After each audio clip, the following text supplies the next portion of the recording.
Okay, I'm making a follow-up video to the original video that I made on the. It's called "The Golden Calf: Aaron and the Two Explanations of Rashi." Now, it's basically an investigation into I wouldn't say discrepancy, but a um, maybe not bifurcation, but a split or varying of opinions in translations of different Bibles, and it seemed that there was a certain bias based on a certain translation, but now a new variable has come into the equation, which makes it even more interesting slash confusing slash intriguing. And that is, my theory was basically that the Christian Bibles would translate it. See, when it comes to the golden calf, Rashi, when it comes to Aaron, in the verse, it's in 32, around verse 4, that area, when it says that he took the gold from their hands, there's an ambiguous terminology in Hebrew. It says, Vayitzar oso bacheret. Vayitzar oto bacheret. Now, Rashi brings two explanations. It can either mean Vayitzar. His first one he brings was that Vayitzar oto becheret means he put it into a cloth. Yitzar was a language of tzuror, like to bind up. And cheret, he brings another verse in Isaiah somewhere that has to do with, or Kings, that it has to do with putting the silver in the cloth. So he took the gold and he put it in a cloth. Okay, the other explanation was what I thought right away would just seem obvious, but yet tsar means fashioned it. I mean, someone says like yitzira or tsayar or tsier. It means to make, to create, to fashion, to like an artisan. He's vayitzar, and so then it's a physical act of carving out with becheret is a term that describes an engraving tool.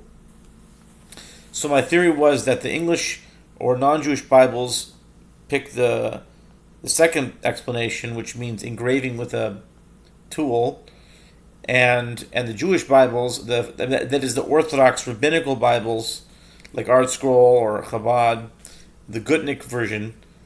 But I found that not to be the case. I found a Frum Jewish Bible that actually gives it the second interpretation, which is engraving. So, and that is in the Chabad.org Chumash.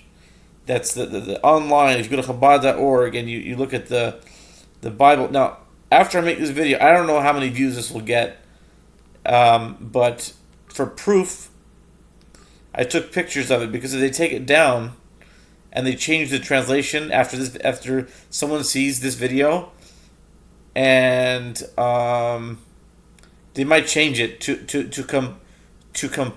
comply with the Gutnick edition, because in the Gutnick edition it says the first pshat of Rashi, and they put it in a cloth. He put it in a cloth for Vayitzar. But in the Chabad.org, and I have pictures of it right here on my phone. I have pictures of it, so that if it comes to whatever, and we go back to Chabad.org, and they say, wait a minute, let's look up Exodus 32, verse 4, and I'll say, lo and behold, wait a minute, what's going on here?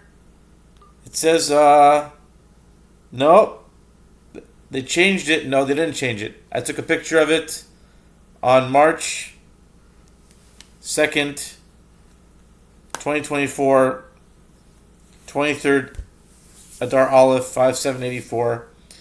And there's proof right here in my phone that the Chabad.org translates it, fashioned it with an engraving tool. and made it into a molten calf.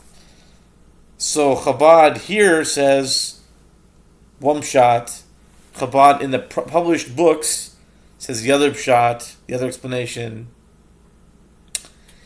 And again, to reiterate the thing with Rashi, that when Aaron told it over to Moses, and Rashi says, I didn't know what happened. I just threw it in the fire, and out came a calf. That can't be, because if you're engraving it with an engraving tool, it's impossible to say I didn't know what would be.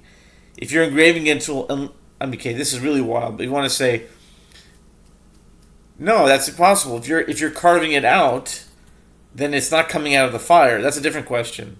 That's a whole different thing. But I'm asking on the fact that it said I didn't know. If you're carving out something, it's impossible for you to not know what you're carving out. Unless you want to say he was like blind. He was like carving like this, I didn't know. I didn't know what came out. And then he was blind and he threw it in the fire. And that's ridiculous. That can't be what anyone means.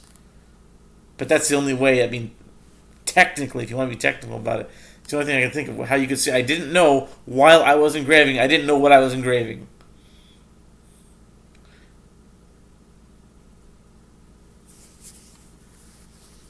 So that's the question. That's my follow-up. So basically, the Chabad.org says engraving. I thought that my theory was it was like the Goyish Bibles, the non-Jewish Bibles, basically were saying engraving, and the Jewish and the Jewish said cloth, but here it's saying engraving from Chabad.org, and if they change it, I've got proof.